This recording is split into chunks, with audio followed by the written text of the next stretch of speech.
అధ్యక్ష అక్బరుద్దీన్ ఓవైసీ గారు చాలా విషయాలు చెప్పినారు అధ్యక్ష. ఆల్మోస్ట్ పవర్ డిమాండ్ మీద మాట్లాడినారు వాళ్ళు. छत्तीसगढ़ विषయంలో अकबर साहब आपने जो कहा है वो हकीकत नहीं है. उनके पास अभी 10,500 इंस्टॉल्ड कैपेसिटी है और देश में आगे चल के किसी के पास सरप्लस पावर होगा तो वो एक ही राज्य है छत्तीसगढ़, क्योंकि बहुत ज़बरदस्त कोयला खाना उन्हीं के पास है. उसके बाद ही किसी और के पास हो सकते हैं. इसके बारे में हम लोग बेफिक्र रह सकते हैं.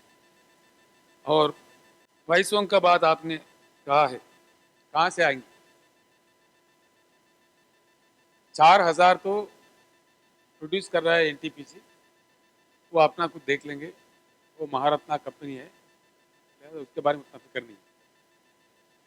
जो 6,000 मेगावाट पावर का बीएचईएल के जरिए हमारा तेलंगाना जन को करना चाहता है, इसके लिए ऑलरेडी टाई अप हो चुका है पावर फाइनेंस कॉर्पोरेशन से और आरईसी से.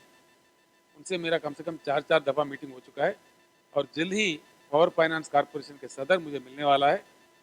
एमओयू में एंटर हो रहे हैं और इस पावर एवैक्यूएशन करने के लिए 12,400 करोड़ चाहिए. उसके लिए भी उन्हीं के साथ इंतज़ाम किया जा रहा है. उसके लिए उतना फिक्र करने की ज़रूरत नहीं है. जहाँ पे हमारे कंपनी को स्टेट गवर्नमेंट गारंटी दे सकता है, वहाँ हमको आसान से पीएफसी से और आरई से लोन मिलता है. उनसे बात लेने के बाद ही हमने वो काम शुरू किया है. वो बिल्कुल उसमें कोई अड़चन नहीं है, वो आराम से हो जाएगा. और दूसरी बात है, ज़मीन के बारे में आपने कहा, इतना ज़मीन आप कहाँ तैयार करेंगे?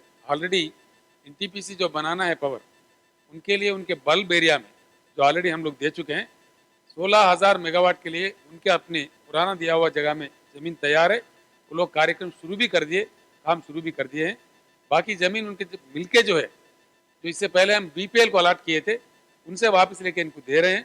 बीपीएल वाला हाईकोर्ट में जाके कोर्ट में स्टे ला लिए हैं.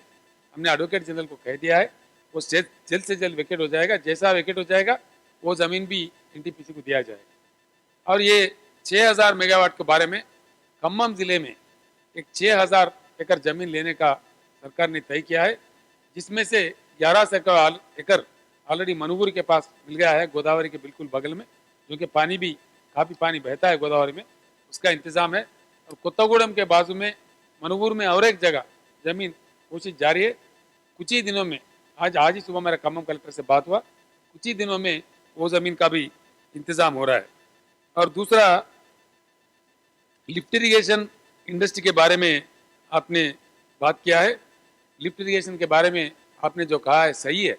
तेलंगाना का जो जियोग्राफिकल कंडीशन है उसके मुताबिक हमको आगे चलकर पूरे अगर हमारे लिफ्ट इरीगेशन स्कीम मुकम्मल हो जाए तो 7,000 मेगावाट पावर उनके लिए चाहिए. तो 7,000 मेगावाट पावर में हमारे पास 2,500 मेगावाट हाइडल पावर है, जिसका मैंने आज जिक्र नहीं किया. जो मैं जिक्र किया था वो सिर्फ थर्मल पावर के बारे में जिक्र किया था. हाइडल पावर इससे हटके है. अगर पानी अच्छा है, भगवान की दया है, बारिश अच्छा हुआ है, फ्लड्स है, तो पानी भी मिलता है, साथ ही साथ हमको पावर भी मिलता है. और कुछ पावर उसके साथ जोड़ दिया हाइडल के साथ, तो आराम से हम पानी उठा सकते हैं नदियों से. उसके लिए भी प्रोग्राम तैयार है, इसमें उतना फिक्र करने की ज़रूरत नहीं है.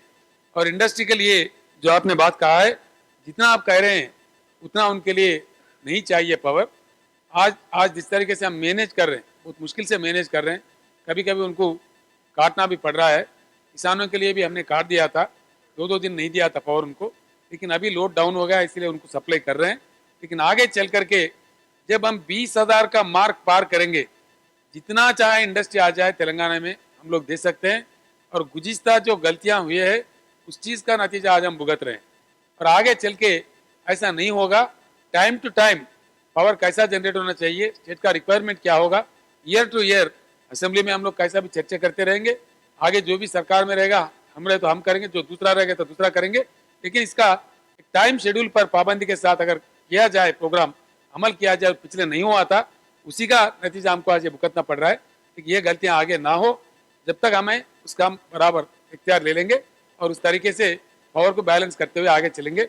आपने जो सुझाव दिया 24 hours power to all states, resolution का कापी अभी सर्कुलेट हुआ है आपके पास, उसको इसमें शामिल नहीं किया गया.